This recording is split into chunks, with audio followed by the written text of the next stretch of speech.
Alright everyone, in this video I want to talk about what I call on-the-fence cases and potential orthodontic solutions or jaw hacking solutions for people who I consider to be on the fence. I just finished up my day's worth of chats, and the last individual that I spoke with was an on-the-fence case, and I want to talk about what we came up with as a solution for her. So first, I'd like to define what is an on-the-fence case. My definition of a case that's on the fence is there's two components. There's a functional component and an aesthetic component.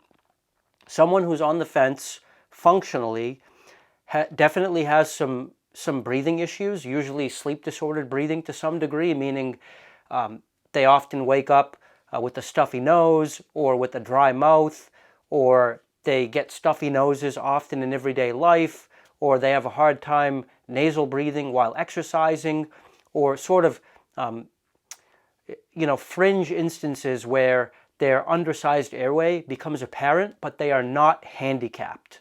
That's the key, because a lot of the people that I talk to are straight up handicapped due to their small airway. These people have severe headaches, or they can't sleep at all. They wake up and are unrested and go through life in a constant state of fatigue and brain fog because of their sleep apnea or sleep disordered breathing. On-the-fence cases have some functional issues, but are not handicapped. Okay? The second characteristic of an on-the-fence case is aesthetic. An on-the-fence person, most people would call them good-looking, or most people would look at them and they'd say, "You're a fine-looking person. There's nothing wrong with your jaws. There's nothing wrong with your face." These people should have no trouble. If they have trouble in their social life, it's not because of the way they look. Let me put it that way. However, these people often have objective shortcomings in their aesthetics that they are aware of. For example, they might have a slight maxillary cant, or their jaws might be a little bit recessed, or in the case of the individual I spoke with today, her temples were a little bit sunken and her eyes were lacking a little bit of support, and her jaw was just a little bit weak. Her lower jaw was a little bit recessed. On the whole, though, a very good-looking young woman who should have no trouble with any aspect of her professional, social, or dating life due to the way she looks. But there might be some room for improvement, objectively speaking. Okay, so on-the-fence cases, people who are reasonably functional and who are reasonably good-looking, the first principle in such cases is it's better to do nothing than to do the wrong thing. And where does this come in? Such individuals are often reluctant to go in on something like MSE or double jaw surgery, which are the go-to prescriptions. Well, not prescriptions. I'm not a doctor. I don't prescribe anything. But the go-to treatment modalities that people who encounter my channel are often looking for, or often end up doing. Okay, we advocate breaking bone on this channel rather than pushing teeth. However, on-the-fence cases tend to not want to do anything too invasive, and they get lured into these toothborne treatments like agar or DNA or ALF, because the idea is, oh, well, your case is sort of moderate, so why don't you do a moderate, minimally invasive treatment? The problem is there's nothing minimally invasive about a toothborne appliance that pushes on teeth. Okay, they're universally going to have a negative effect on teeth. There's no amount of a bad thing is a good thing. These fence cases, they might not be perfect, but at the very least, they often have very healthy teeth. This young woman that I consulted with today, her teeth were perfectly healthy. They were straight, a little bit canted, but straight, white, rich, healthy gums, plenty of bone, no tooth issues. A toothborne treatment is probably not going to improve the way they look, almost certainly not going to improve their breathing. All it's really going to do, besides costing a ton of money and taking up several years of time, is going to add a new variable or a new problem to this fence case, which is tooth problems. So the first principle with a fence case is you're better off doing nothing than doing the wrong thing.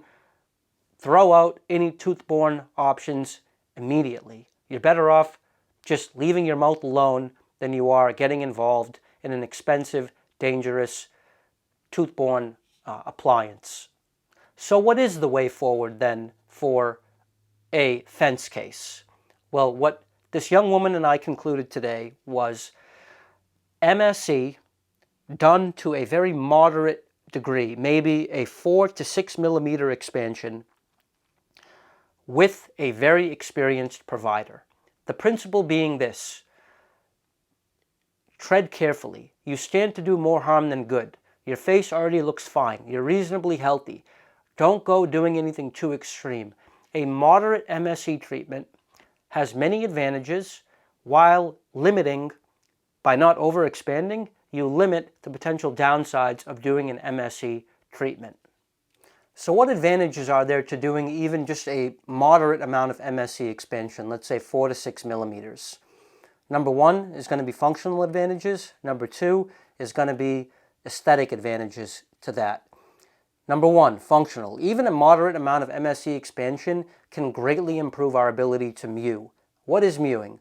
All mewing means, when I say it, is natural posture of the tongue, of the face, of the lips, of the neck up. It's equivalent to Estragocles' primal posture, but for the face and for the tongue and for the mouth.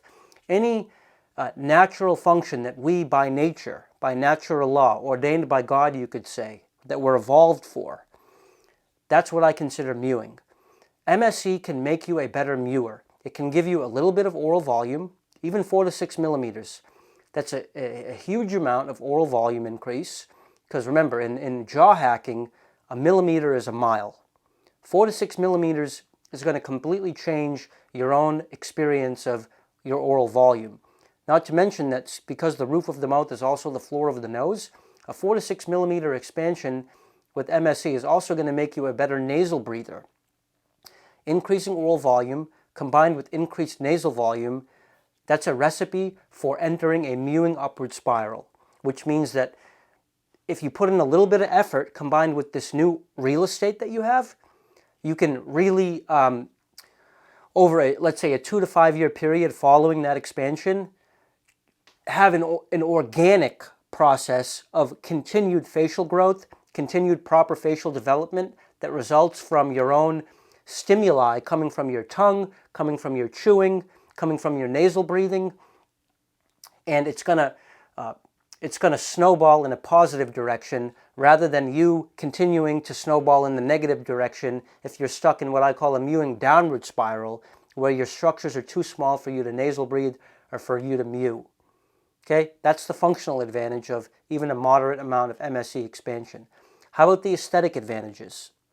Well, first of all, by moderating our expansion to a minimal amount, 4 to 6 millimeters, we're reducing the potential downside of MSE on aesthetics, which is real, okay? And not everyone talks about this, but I've seen it. MSE can have negative effect on the aesthetics in two ways specifically. Number one, it can cause what I call the ballooning effect, which means for an individual who has a tall, narrow head, kind of like me, kind of like the young woman that I spoke with, if you expand too much with the MSE, this part of your head gets wider, but the lower jaw stays super tight. And that ends up causing you to look a little bit like a balloon. It's a very aesthetically unpleasing type of asymmetry where you're narrow at the bottom and then you get puffed out in the middle. All right? It's not ideal, but we can limit that by moderating our MSE expansion.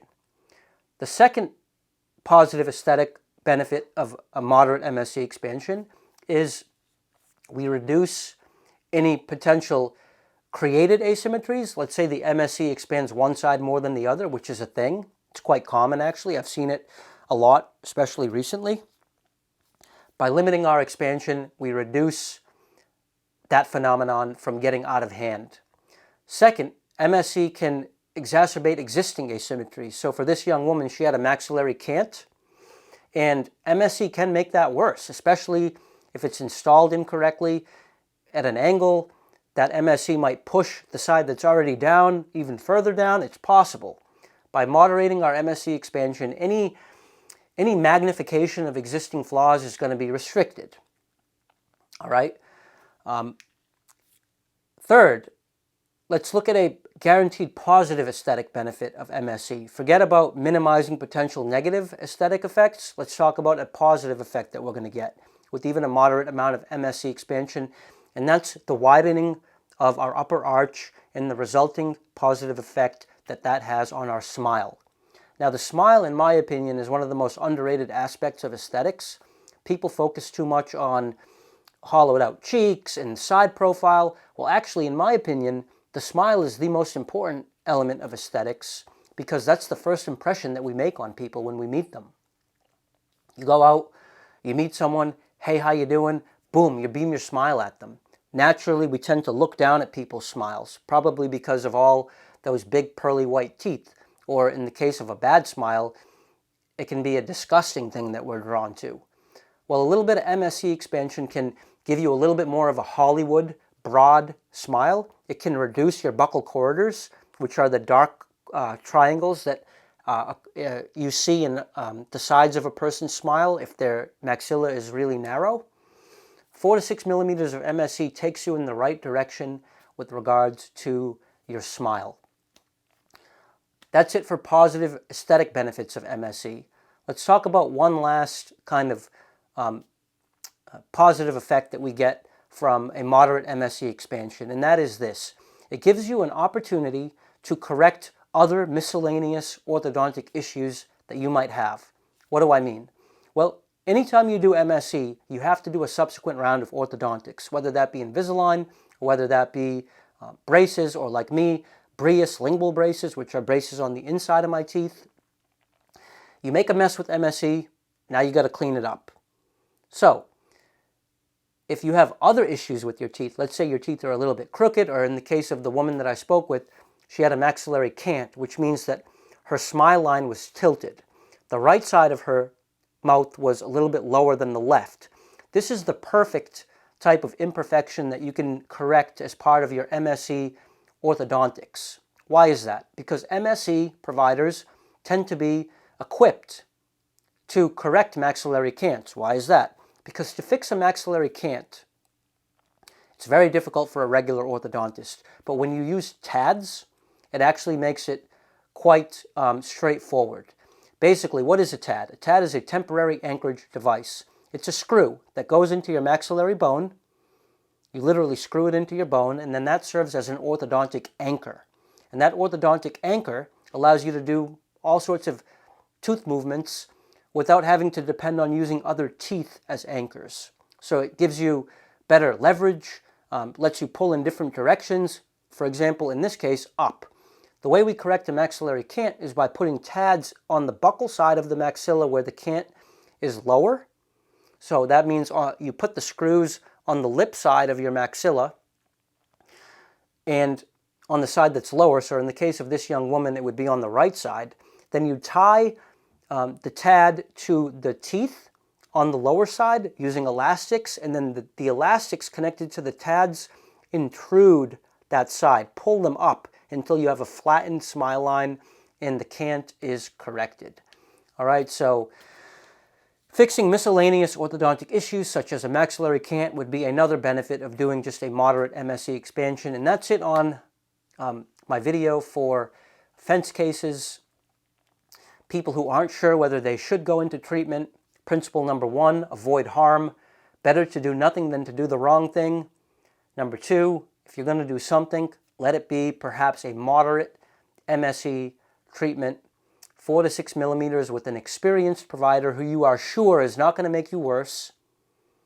And you can reap all of the benefits discussed in this video with even a conservative MSE treatment. All right, hope y'all enjoyed that video. Go Celtics, and I will talk to y'all maybe next week. Be easy.